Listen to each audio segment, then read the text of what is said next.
House of a Thousand Corpses was released in 2003. This is directed by Rob Zombie. It's written by Zombie with a cast including Sid Haig, Bill Moseley, Sheri Moon Zombie, Karen Black, Chris Hardwick, and various others. And this is okay.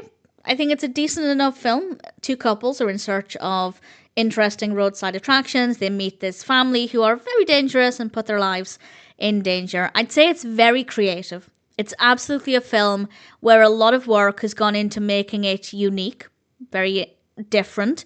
It does jump around a lot though, and in a way that kind of adds to the unsettling atmosphere. So if you don't mind the fact that it's constantly jumping around, it could be a really good experience. Personally, I don't love that narrative style. I don't like things that throw me around all over the place. But if you don't mind that, I think you'll enjoy that aspect. It does make it feel a bit more unpredictable, and that does make it a bit more unsettling. So it's not necessarily a criticism, just an observation that it can work with this kind of film, and it will work if it's for you. But personally, I didn't love that it jumped around more than I would have liked. However, it is still a very fun film. If you like fun horror, then I'd say it's a decent experience. It's quite an easy watch, the jumping around aside, scene by scene. It's pretty easy to watch. It's not too intense. It's not... I was going to say it's not overly dramatic. I suppose what I mean by that is that it's not overly thrilling. It won't have you on the edge of your seat, but certainly there are moments that are quite dramatic in other ways. So it's an intense experience, but also an easy watch, if that makes any sense. It is constant. There is always something happening.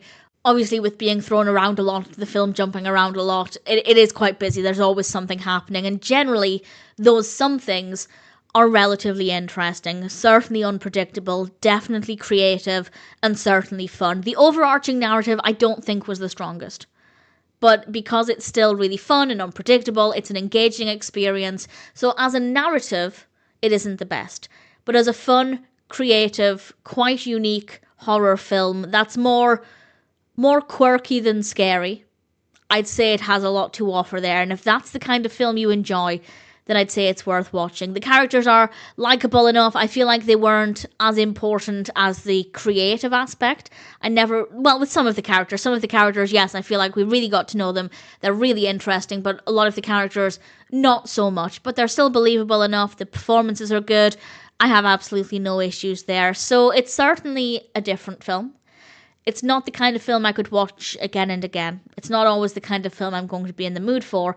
But if it appeals to you, if the narrative seems like it would work for you, if the narrative style seems like it would be good for you, and you're looking for a fun, creative, not scary, but maybe often unsettling horror film, then House of a Thousand Corpses is one that's probably worth watching.